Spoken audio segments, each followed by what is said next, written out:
اور سب سے بہترین دنیا کی پلیس ہے۔ اور دوسرا یہ کہ نئے قبلے سے مسلمان نکھر گئے، یہود و نصارہ کو معلوم ہو گیا کہ مسلمان دینی ابراہیمی پہ ہیں۔ تیسرا، مسلمانوں کے دل سے مخالفین کا خوف دور ہو گیا، ان کے اندر ایک طاقت پیدا ہوئی۔ نمبر چار یہ کہ سمبل آف یونٹی، ایک یونیکنیس کا احساس ہوا، اللہ اور پھر اللہ کی ذات پہ کامل بھروسہ ہوا، غیر اللہ سے بے نیاز ہو گئے۔ نمبر پانچ، تحویل قبلہ سے مسلمانوں پہ یہ نعمت کا ایک نیا دروازہ کھل گیا،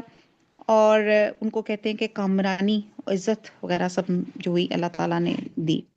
اچھا، بعض صحابہ جن کے ذہن میں یہ سوال آ رہا تھا کہ جن دنوں ہم بیت المقدس کی طرف رک کر نماز پڑھ رہے تھے، وہ ان نمازوں کا کیا حکم ہے؟ یا وہ فوت ہو گئی ہیں، یا ضائع ہو گئی ہیں، یا ان کا ثواب نہیں ملے گا؟ تو اللہ سبحانہ تعالیٰ نے فرمایا نمازیں ضائع نہیں ہوئی، ان کا تمہیں پورا ثواب ملے گا۔ اور یہاں نماز کو ایمان سے تعبیر کر کے واضح کیا گیا کہ نماز کے بغیر ایمان کی کوئی حیثیت نہیں، اور ایمان تبھی معتبر ہے جب نماز اور دیگر احکام الہی کی پابندی ہوگی۔ آیت نمبر 144، ہم آپ کے چہرے کو بار بار آسمان کی طرف اٹھتے ہوئے دیکھ رہے ہیں، اب ہم آپ کو اس قبلے کی جانب متوجہ کریں گے جس سے آپ خوش ہو جائیں گے، آپ اپنا منہ مسجد حرام کی طرف پھیر لیں، آپ جہاں کہیں ہو اپنا منہ اسی طرف پھیرا کریں۔ اہل کتاب کو اس بات کے کہ اللہ تعالیٰ کی طرف سے برحق ہونے کا قطعی علم ہے، اور اللہ تعالیٰ ان اعمال سے غافل نہیں جو یہ کرتے ہیں۔ اور آپ اگرچہ اہل کتاب کو تمام دلیلیں دے دیں، لیکن وہ آپ کے قبلے کی پیروی نہیں کریں گے، اور نہ آپ ان کے قبلے کو ماننے والے ہیں، نہ یہ آپس میں دوسرے کے قبلے کو ماننے والے ہیں۔ اگر آپ باوجود آپ کے پاس علم آ چکا پھر بھی ان کی خواہشوں کے پیچھے لگ جائیں تو بے یقین آپ بھی ظالموں میں سے ہو جائیں گے۔ جنہیں ہم نے کتاب دی وہ تو اسے ایسا پہچانتے جیسے کوئی اپنے بچوں کو پہچانے، ان کی ایک جماعت حق کو پہچان کر پھر چھپاتی ہے۔ آپ کے رب کی طرف سے یہ سراسر حق ہے، خبردار آپ شک کرنے والوں میں سے نہ ہونا۔ ہر شخص ایک نہ ایک طرف متوجہ ہو رہا ہے، تم نیکیوں کی طرف دوڑو، فاستبقوا الخیرات، فاستبقوا الخیرات۔ یہ اپنے رمضان میں یہ اس کو ٹارگٹ بنا لیں، نیکیوں کی طرف دوڑیں۔ جیسے ہمارا ٹائم عام دنوں پہ ہوتا ہے نا، موبائل پہ ٹائم گزارنا، ٹی وی پہ گزارنا، نیکیوں کی دوڑ لگا دیں، سوچیں کہاں کہاں سے نیکی حاصل کرتے ہیں، نیکی کے کام کریں۔ جہاں کہیں بھی تم ہو گے اللہ تعالیٰ تمہیں لے آئے گا، اللہ تعالیٰ ہر چیز پہ قادر ہے۔ آپ جہاں سے نکلیں اپنا منہ نماز کے لیے مسجد حرام کی طرف کر لیا کرے، یہی حق ہے آپ کے رب کی طرف سے، جو کچھ تم کر رہے ہو اسے اللہ تعالیٰ بے خبر نہیں۔ اور جس جگہ سے آپ نکلیں اپنا منہ مسجد حرام کی طرف پھیلیں، اور جہاں کہیں تم ہو اپنے چہرے اسی طرف کیا کرو، تاکہ لوگوں کی کوئی حجت تم پہ باقی نہ رہ جائے سوائے ان لوگوں کے جنہوں نے ان میں سے ظلم کیا ہے۔ تم ان سے نہ ڈرو اور مجھے سے ڈرو، تاکہ میں اپنی نعمت تم پر پوری کر دوں، اس لیے بھی کہ تم راہ راست پاؤ۔ اب یہاں پہ کہتے ہیں کہ قبلے کی طرف منہ پھیرنے کا حکم 3 دفعہ دہرایا گیا، جس سے اس کی تاکید اور اہمیت جو ہوتی ہے واضح ہو جاتی ہے۔ اور کہتے ہیں کہ یہ اس لیے کہ سب سے پہلے تو یہ کہ ذہنی خلجان دور ہو جانے کے لیے ضروری تھا کہ بار بار دہرایا جائے، اور اس کی ایک وجہ یہ بتائی گئی کہ نبی صلی اللہ علیہ وسلم کی مرضی اور خواہش تھی۔ دوسری علت جو تھی کہ ایک مستقل مرکز، ایک سینٹر کا وجود ہو گیا، اور تیسری یہ تھی کہ مخالفین کے اعتراضات کا ازالہ ہو گیا، اور یعنی کہ سب کو ایک ڈائریکشن، آپ دیکھتے ہیں نا کہ کس طرح خوبصورت لگتا ہے۔ تو یہاں پہ یہاں پہ 3 دفعہ اللہ سبحانہ تعالیٰ نے جو تھا قبلے کی طرف منہ پھیرنے کا حکم 3 دفعہ یہاں پہ دہرایا گیا، تاکہ کسی طرح کی کنفیوژن جو ہے وہ باقی نہ رہ جائے۔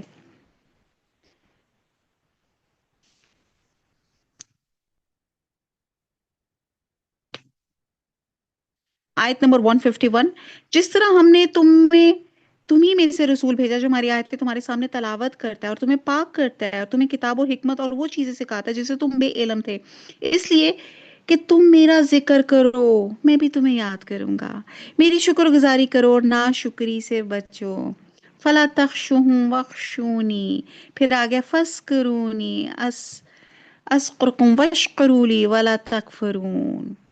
کتنی خوبصورت ہے یہاں پہ ایک ایک جو لفظ ہے اللہ تعالیٰ کا حکمت سے بھرا، اور کیا کیا چیزیں اللہ تعالیٰ اس میں ہمیں سکھا رہے ہیں۔ تو کہا جا رہا ہے کہ ظالموں سے نہ ڈرو، مشرکوں کی باتوں کی پرواہ نہ کرو، اور انہوں نے کہا تھا کہ محمد صلی اللہ علیہ وسلم نے ہمارا قبلہ تو اختیار نہیں کیا،